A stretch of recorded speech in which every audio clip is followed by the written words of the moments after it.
Yo, what's going on, guys? Want to recap this game two Celtics versus the Sixers. Haven't done a recap for the playoffs yet. I want to hear your guys' thoughts down below. What do you guys think about this? A little bit less of a structured video. Also, the green screen right now, horrendous. I think it's like, honestly, I don't have like a great light setting right here. Let me see if I turn on this other light. I think that'll give us a little bit better. Either way, I digress and maybe make myself a little smaller to give you guys a better viewing of these highlights. Let me hear your thoughts down below. What do you guys think of this game? One of my takeaways, I was talking about this. My father was someone who went to college at Bentley in the 80s, and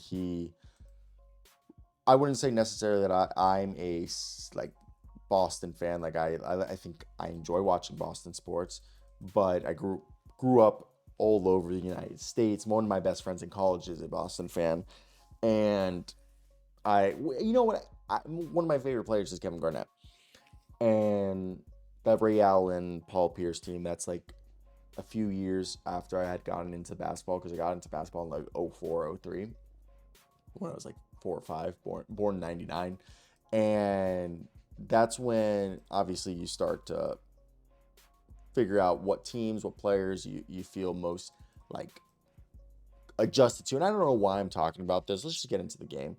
Either way, looking at this game, Nikola Vucevic is someone that it's crazy that like Luka Garza is playing the role that we thought Vuce was gonna play. And to me, this team, Boston, by the way, my buddy was telling me a stat. I think they're like 3-3 in the last 6 game twos, some stat like that he was telling me. And I find that kind of interesting, especially when you think of this Boston squad. So let's just go into it. I don't want to hear anything you have to say. Sorry for the rambling. Philadelphia splits the road, steals the home court advantage. South, you know, I think Philadelphia being a team that, if you look at their team, you would have thought this would have been a wrap for Boston. No offense to Philly fans, but they came in, they delivered the punch first.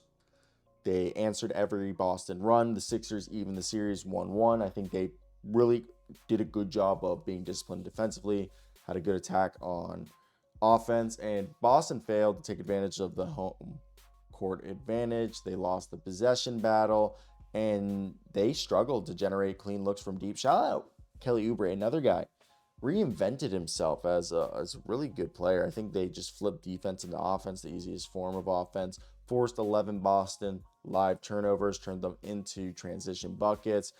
Edgecombe, I don't think all 11, but 11 Boston turnovers. Most of them were live turnovers. Edgecombe and Tyrese Maxey were just feasting in the paint. And that goes back to, I know Vooch isn't a rim protector, and I love Neemias Queta, and he's great, but Queta can't play all 48 minutes. And Garza and Vooch are natural rim protectors, so they just didn't have anything to do to stop that. And Boston tried to make a run, and Philly withstood it. It held them to 23 points and never let them dip under control in that third quarter.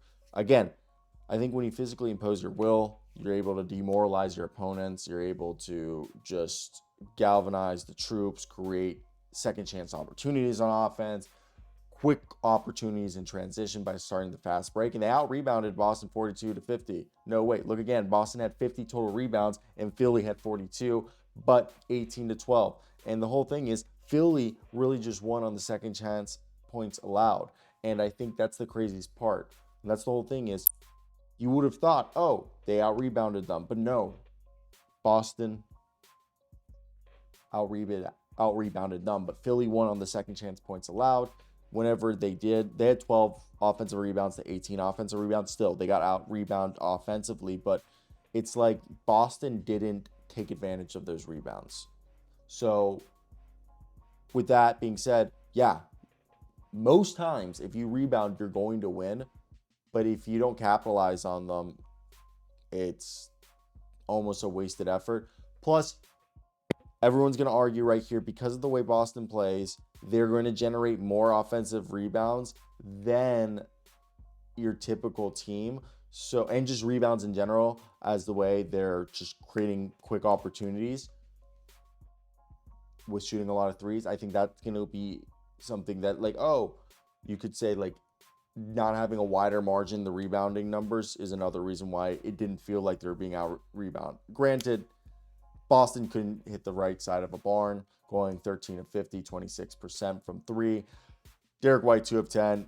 Sam Hauser, 2 of 8. The whole team, and they couldn't beat the switching defense without spacing. The 11 giveaways we mentioned, just sloppy passes.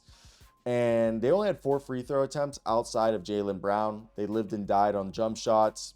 Tyrese Maxey, 40 minutes. He pushed the pace, navigated ball screens, got to his spots. 5 of 12 from 3. I mean, VJ Edgecombe was just two-way wrecking ball. 6 of 10 from deep. Cut off ball, crashed the glass. He locked down on defense, especially against Brown. I think Kelly Oubre was a guy. Shout out KU, Rock Chalk, baby. He went out there, hit his threes, didn't turn the ball over. It's just this good role player, great defender. Another guy in Paul George playing good defense. Got to the mid post, drew help, kicked, got some shots up, had 19 points.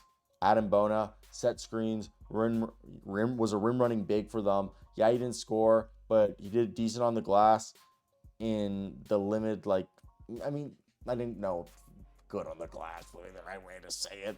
I think they kind of pulled him for Andre Drummond, and Janai Broom got some minutes too. So I'm just saying it wasn't a great game for Adam Bona. I want to say Andre Drummond turned back the clock.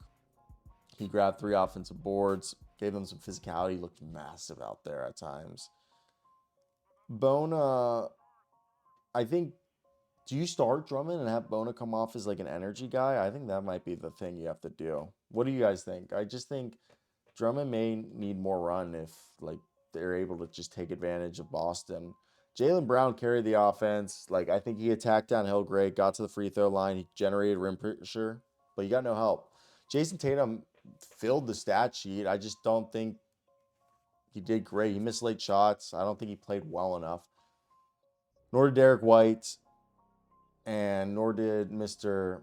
Sam Hauser. Neemias Queta, he got switched on the maxi and got cooked. I think Peyton Pritchard and Nikola Vucevic, he spaced the floor, but he got hunted on defense.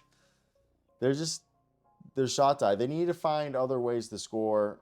I think for me, Boston, do they give Vooch some more minutes, or do they go out and go small with Tatum?